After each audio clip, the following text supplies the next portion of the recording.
ഒഴിവാക്കായിരുന്നില്ലേ രവി? മാരകായുധങ്ങളുമായി എന്തിനും തയ്യാറായി വന്നവർക്ക് നേരെ ഏറ്റുമുട്ടേണ്ടി വന്നത്. ബാലനത് ചെയ്തില്ലായിരുന്നെങ്കിൽ കിണ്ണനായിരിക്കും ഇത് സംഭവിക്കുക. എന്നിട്ട് ഓന്റെ മയ്യത്ത് ഇപ്പോഴും അവിടെ കിടക്ക. ഷായുടെ ആളുകൾ വന്ന് പിന്നീട് എടുത്തോണ്ട് പോയി. എന്നാലും എന്റെ കൈ കൊണ്ട് അങ്ങനൊന്നും സംഭവിക്കാൻ പാടില്ലായിരുന്നു. എന്ത് ചെയ്യും? PSC ടെസ്റ്റ് എഴുതി ഒരു ജോലിക്ക് വേണ്ടി കാത്തിരിക്കുന്നവനാ ബാലൻ. ഒരുപാട് പ്രതീക്ഷയുള്ള ചെറുപ്പക്കാരൻ. ഒരു പോലീസ് കേസിൽ എങ്ങനെ കുടുങ്ങിപ്പോയാൽ അവന്റെ ജീവിതം പഴയ പോകുമ്പായി. നമ്മുടെ ഇടയിലുണ്ടായ ഒരു പ്രശ്നത്തിന് എന്തിനാ വെറുതെ പോലീസിന് ഇടപെടുത്തണേ? അത് നമുക്ക് തന്നെ അങ്ങോട്ട് പറഞ്ഞു തീർത്താ പോരെ. ഞാൻ ഏതായാലും ഷായുടെ വക്കീലുമായിട്ടൊന്ന് സംസാരിക്കട്ടെ. എനിക്കത്ര വിശ്വാസം പോരാ. ചതിയനാവൻ. അത് എനിക്കും അറിയാ. പക്ഷേങ്കിൽ ഈ ഇപ്പൊ ഇവിടെ കാണിക്കേണ്ടത് ആവേശമല്ല, കൗശല. കുറുക്കന്റെ കൗശലം. ഓരെന്താ ഉദ്ദേശിക്കണേന്ന് മുന്നേ കൂട്ടി അറിയാനുള്ള കഴിവ് എനിക്ക് വേണം. അല്ല, അത് എനിക്കുണ്ട്. പിന്നെ കാര്യങ്ങൾ സോൾവായി വരുമ്പോ ഈ കടുംപിടുത്തം പിടിക്കരുത്. ഒന്നുമില്ലെങ്കിലും മരിച്ചുപോയ ഒരുത്തന്റെ കുടുംബത്തിന് വേണ്ടിയിട്ടല്ലേ.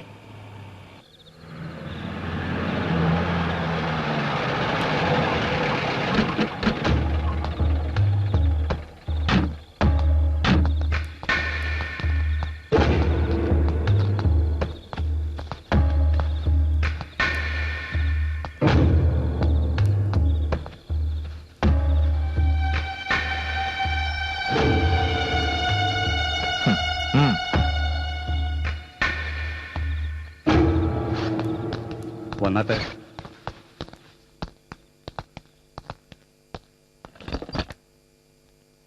അപ്പൊ നമുക്ക് തുടങ്ങാല്ലേ ബായി? അല്ല, ഓൻ വന്നില്ലേ അഡ്വക്കേറ്റ് ഐസക്ക്? അയാൾ വരും, അല്പം താമസിക്കുന്നു വിളിച്ചു പറഞ്ഞു.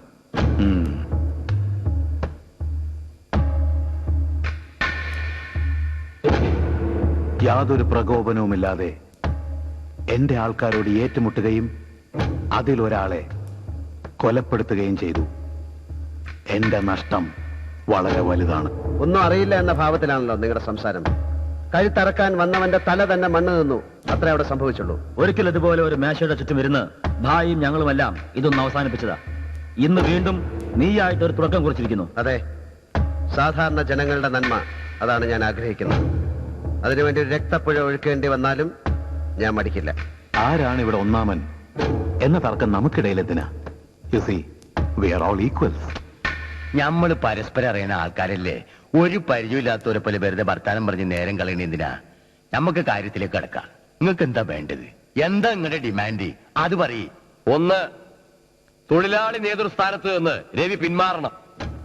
അല്ല, തൊഴിലാളികളെ സേവിച്ച് അടങ്ങുന്നാണെങ്കിൽ ഞങ്ങളുടെ യൂണിയനിൽ ചേർന്ന് പ്രവർത്തിക്കാം. അടച്ചിട്ടിരിക്കുന്ന ബായുടെ തട്ടുംപുറം ബാറിൽ ഡാഡിക്ക് വലിയ താല്പര്യമുണ്ട്. എത്ര വേണം പറഞ്ഞാൽ മതി. എന്താ രവി, എന്താ എന്റെ അഭിപ്രായം? ഒരിക്കലും നടക്കാത്ത കാര്യങ്ങളെ കുറിച്ചല്ലേ ഇവിടെ സംസാരിക്കുന്നത്. പിന്നെ എന്താ രവിയുടെ മനസ്സിലുള്ളത്? തുറന്നു പറയൂ. കൊല്ലപ്പെട്ട ആളിന്റെ കുടുംബത്തിന് എത്ര നഷ്ടപരിഹാരം കൊടുക്കണം? കൊടുക്കാം. തെറ്റ് ഞങ്ങളുടേതല്ലെങ്കിൽ പോലും.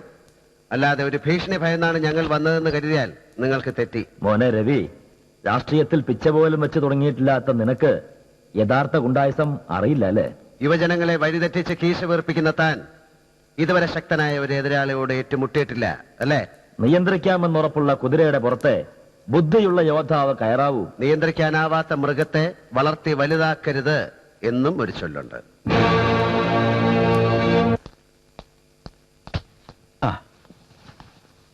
നിങ്ങളിത് എവിടെയായിരുന്നു?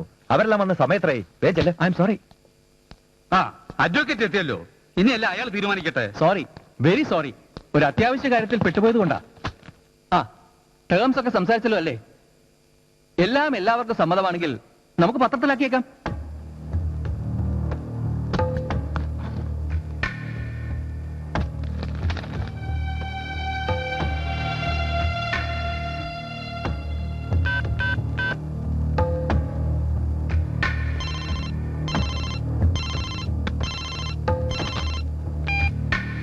Hello hello hello, yes, ya, excuse me, ഞാനൊരു മീറ്റിംഗിലായിരുന്നു.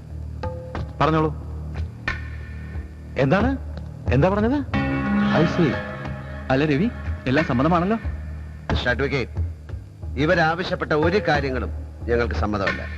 ഞാനത് അംഗീകരിക്കില്ല. പുതുതായിട്ട് എന്തെങ്കിലും നിങ്ങൾക്ക് പറയാനുണ്ടോ? ഡാഡി വിളിക്കുന്നു.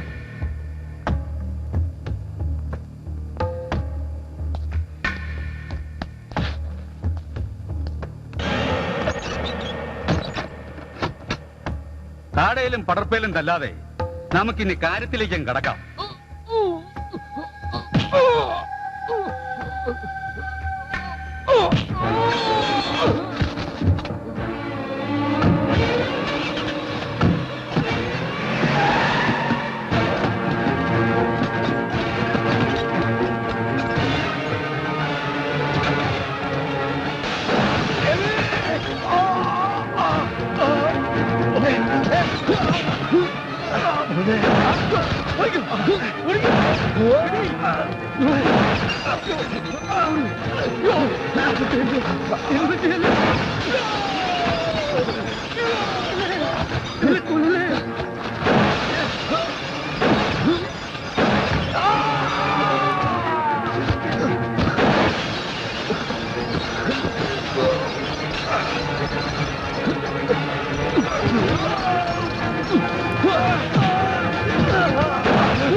നമ്മളെ ചതിച്ചു മോനെ.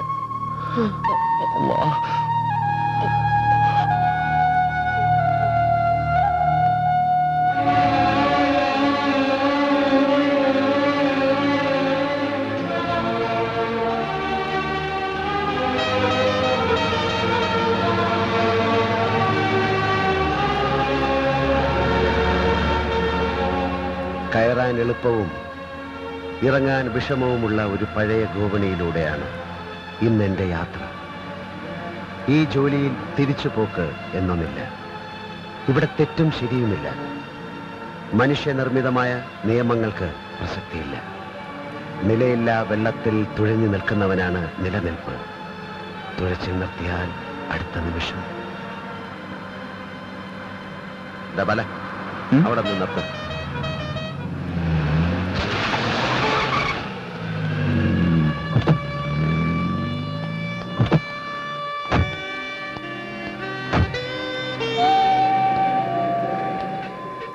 എന്താ രവിട്ട് ആലോചിക്കുന്നത്? ആ കാണുന്ന ഫാക്ടറി നീ ശ്രദ്ധിച്ചോ? അത് നമ്മുടെ ഗുലാബ് ചന്ദ് ഷായുടെ മരുന്ന് ഫാക്ടറി അല്ലേ? അവിടെ നമുക്ക് എന്താ കാര്യം? കാര്യമുണ്ട്. നിന്നെ ആ ഫാക്ടറിയുടെ MD ആക്കിയാലോ എന്ന് ഞാൻ ആലോചിക്കുകയായിരുന്നു. എന്ത് പറയുന്നു? ഷായുടെ ഫാക്ടറിയുടെ MD എന്നെ? ആ, കേൾക്കാൻ നല്ല സുഖമുണ്ട്. അനുഭവിക്കുമ്പോഴും രവിയേട്ടൻ പറയുന്ന ഏത് തമാശയും എനിക്കിഷ്ടമാണ്. നീ പറഞ്ഞ ഈ തമാശ എനിക്കും അങ്ങ് സുഖിച്ചു. വണ്ടി എടുക്ക.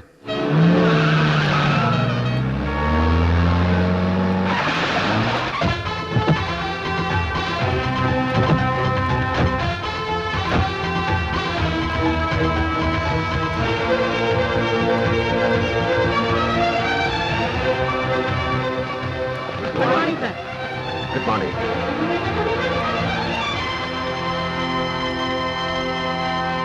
മാറി വന്ന മന്ത്രിസഭയും പുതിയ തൊഴിൽ നിയമങ്ങളും സംസ്ഥാനത്തെ വ്യവസായങ്ങളെ എങ്ങനെ ബാധിക്കുന്നു എന്ന് നമ്മൾ നോക്കിക്കാണേണ്ടിയിരിക്കുന്നു. കേരളത്തിലെ തൊഴിൽ രഹിതർ പല നിറമുള്ള കൊടികളുടെ കീഴിലായി ചിന്നിച്ചിതറി കിടക്കുകയാണ്. രാഷ്ട്രീയക്കാരുടെ നിലനിൽപ്പിന് വേണ്ടിയുള്ള ഒരു വൃത്തികെട്ട കളിയാണിത്. മാറ്റത്തിന്റെ പ്രതീകമാവേണ്ട യുവതലമുറ അസംഘടിതരാണ്. കലാലയ ബിരുദമല്ലാതെ മറ്റൊന്നും കൈവശമില്ലാത്ത ഇവർ വിശക്കുമ്പോൾ മുദ്രാവാക്യങ്ങൾ കുത്തിനിറച്ച പ്ലക്കാർഡുകളുമേന്തി തെരുവോരത്ത് നിന്ന് അലറി വിളിക്കുകയാണ്. മുണ്ട് മുറുക്കിയെടുത്ത് മണ്ണിൽ പൊന്നു വിളയിക്കാൻ അവർക്കറിയില്ല. വൈറ്റ് കോളർ ജോലി അന്വേഷിച്ച് അവസാനം മയക്കുമരുന്നുകളിൽ അഭയം തേടുന്നവർ, കൊള്ളപ്പലിശയ്ക്ക് കടം വാങ്ങി കച്ചവടത്തിൽ മുടക്കിയിട്ട് മടക്കിക്കൊടുക്കാൻ നിവൃത്തിയില്ലാതെ മരണത്തിൽ മുഖമൊളിക്കുന്നവർ, ജീവിച്ചു കൊതി തീരാത്ത കുഞ്ഞുങ്ങളുടെ ചുണ്ടിലേക്ക് അമ്മിഞ്ഞ പാലിന് പകരം വിഷം ചുരത്തേണ്ടി വരുന്ന പാവപ്പെട്ട അമ്മമാരുടെ ഗതികേട്. ഇതിനെല്ലാം നേരെ നമ്മളെപ്പോലുള്ളവർ കണ്ണടയ്ക്കാൻ പാടില്ല. ഭരണകൂടങ്ങൾ മാറി മാറി വന്നാലും മാറ്റങ്ങളോടുള്ള കാഴ്ചപ്പാടിൽ മാത്രം മാറ്റമില്ല. നമ്മൾ കൂടുതൽ ഊന്നൽ കൊടുക്കേണ്ടത് മെഡിസിനിലും ഇൻഫർമേഷൻ ടെക്നോളജിയിലുമാണ്. ഐടിയിലൊരു താൽക്കാലിക മാന്യം ഞാൻ പ്രതീക്ഷിക്കുന്നു. പക്ഷെ അത് സ്ഥിരമാകണമെന്നില്ല. ഇൻഫർമേഷൻ ടെക്നോളജിയുടെ സാധ്യതകൾ അനന്തമാണ്. സാറ് വളരെ അപ് ടു ഡേറ്റ് ആണല്ലോ. ആയിരിക്കണമല്ലോ. ബിസിനസ് രംഗത്തെ മത്സരവും കടുത്തതല്ലേ. പക്ഷെ ഗുലാബ് ചന്ദ് ഷായുടെ കമ്പനിയോട് എനിക്കിഷ്ടം തോന്നാൻ മറ്റൊരു കാരണം കൂടിയുണ്ട്. അസംസ്കൃത വസ്തുക്കൾ എന്ന പേരിൽ മറ്റ് സ്റ്റേറ്റുകളിൽ നിന്നും രാജ്യത്തിന് പുറത്തു നിന്നും വരുന്ന കെമിക്കൽ പൗഡറുകൾ ഗുലാബ് ചന്ദിന്റെ ഫാക്ടറിയിൽ മിക്സ് ചെയ്ത് ഗുളികകളായി മാറ്റുമ്പോൾ അത് മയക്കുമരുന്നുകളാകുന്നു. ഇത് അത്ഭുതമായിരിക്കുന്നല്ലോ. ഇത് അയാളുടെ മകൻ രമണിക്കിന്റെ കണ്ടുപിടുത്തമാണ്. ആദ്യം ചെറിയ അളവിൽ കുഞ്ഞുങ്ങളിൽ മരുന്നായി, പിന്നെ ചോക്ലേറ്റ്സ്, ഐസ്ക്രീം, അങ്ങനെ മറ്റു പലതിലൂടെ. പിന്നീട് അവർ വലിയ അളവിൽ ലഹരി തേടി അലഞ്ഞോളും. നല്ലൊരു നാളെ തകർത്തിട്ട് ഇന്ന് ലാഭം കൊയ്യാൻ ആഗ്രഹിക്കുന്നവർ. എന്റെ അടുത്ത ലക്ഷ്യം അവരുടെ സ്പോർട്സ് ഗുഡ്സ് ഫാക്ടറിയാണ്. കയറ്റി അയക്കുന്ന ടെന്നീസ് ബോളിനുള്ളിൽ വെളുത്ത പൊടിയുണ്ടോ എന്ന് എനിക്കറിയണം. White gold. ഓക്കെ, നമ്മുടെ അഡ്വർടൈസ്മെന്റ് ഏജൻസി കുറച്ചുകൂടെ ശക്തമാക്കണം. പത്രങ്ങളുമായി നല്ലൊരു ബന്ധം വേണം. എങ്കിലേ നമ്മൾ പറയുന്ന സത്യങ്ങൾ കുറച്ചെങ്കിലും അവർ അച്ചടിക്കൂ. ഓക്കെ, ഞാൻ ഇറങ്ങുന്നു. എനിക്കെന്റെ തറവാട്ടിലൊന്ന് കയറണം. നമസ്കാരം. ആ, നമസ്കാരം.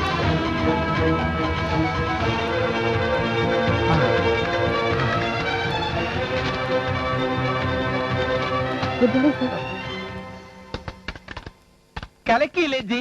തട്ടുംപുറം ബാർ സാധാരണക്കാരന്റെ അക്ഷയപാത്രമായി മാറിക്കഴിഞ്ഞു. മിതമായ വില, ഒരു മില്ലി പോലും കുറയാത്ത അളവ്. അതെന്നും അങ്ങനെ തന്നെ ആയിരിക്കും. ആ അസിസ്റ്റന്റ് എക്സൈസ് കമ്മീഷണർ ആളിത്തിരി കുഴപ്പക്കാരനാ. എന്തു പറ്റി? നമ്മുടെ ബാറിനുള്ള ലിക്കറിന്റെ കോട്ട അയാൾ എന്തിനാ പിടിച്ചു വെക്കുന്നേ? നമ്മുടെ എന്ത് സ്റ്റോക്ക് ഉണ്ട്? R20, G25, W40, BE 100, BRA 75. ബ്രായോ? എല്ലാത്തിനും ഷോർട്ട് ഫോമാ. ബ്രാ ഫോർ ബ്രാൻഡി. അറിയില്ല. ഇങ്ങനെ പോയാൽ നമുക്കിട്ട് പണിയുന്നവനിട്ട് പണി കൊടുക്കാൻ ഒരാളുടെ സഹായം നമുക്ക് വേണ്ടി വരും. തെമ്മാടിത്തരത്തെ തെമ്മാടിത്തരത്തിലൂടെ തന്നെ നേരിടണം. റയർ മിക്സിംഗിലൂടെ ഏത് ബ്രാൻഡും ഉണ്ടാക്കാൻ കഴിയുന്ന ബ്ലെൻഡർ വാസു. വന്താച്ച് രവിക്കുഞ്ഞിന് എത്ര കോട്ട് വേണം? കോട്ടല്ല ചേട്ടാ, കോട്ട. അറിയാം, കോട്ടായുടെ പുതിയ വെർഷനാണ് കോട്ട്. ഇതിനൊന്നും കമ്മീഷണറെ അസിസ്റ്റന്റിനെ ഒന്നും താങ്ങേണ്ട ഒരു കാര്യമില്ല. ഏത് ബ്രാൻഡ് വേണം? വിസ്കി, ബ്രാൻഡി, റാം, എപ്പ ബ്ലെൻഡ് ചെയ്തെന്ന് ചോദിച്ചാൽ മതി. Ethyl alcohol can be converted to ethyl alcohol under certain pressure. For example, അടങ്ങ് വാസു, ആവേശം കുറയ്ക്കേ. വാസുവിന്റെ ടാലന്റ് തെളിയിക്കാനുള്ള ഒരു സമയം സമാഗതമായി എന്ന് എന്റെ മനസ്സ് പറയുന്നു. ഒഴിക്കാലോ? ജി നാളെ നീ ആ AC അവസാനമായി ഒന്നുകൂടെ കാണണം. ജി നമുക്ക് സാങ്ഷനായ കോട്ടായാൽ തടയേണ്ട ഒരു കാര്യമില്ല. കിണ്ണനല്ല, ഇനി രവിക്കുഞ്ഞ് തന്നെ നേരിട്ട് എന്ന് ചോദിച്ചാലും അയാൾ കോട്ട് മനഃപൂർവ്വം വെച്ച് താമസിപ്പിക്കും. ഷായെ ലേലത്തിൽ മലർത്തിയടിച്ചതിന്റെ പക ആ തുരപ്പൻ കമ്മീഷണർ മറക്കുമെന്നാണോ വിചാരം? അല്ല ജി, അയാൾക്കിട്ട് രണ്ടെണ്ണം പൊട്ടിച്ചാലോ? തലയിരിക്കുമ്പോ വാലാണില്ല. എന്തായാലും കിണ്ണനൊന്ന് പോയി വരട്ടെ. സഹിക്കാവുന്നതിന്റെ പരമാവധി സഹിക്കാം. പക്ഷെ ഒരു ലിമിറ്റ് കഴിഞ്ഞാലേ. വസു,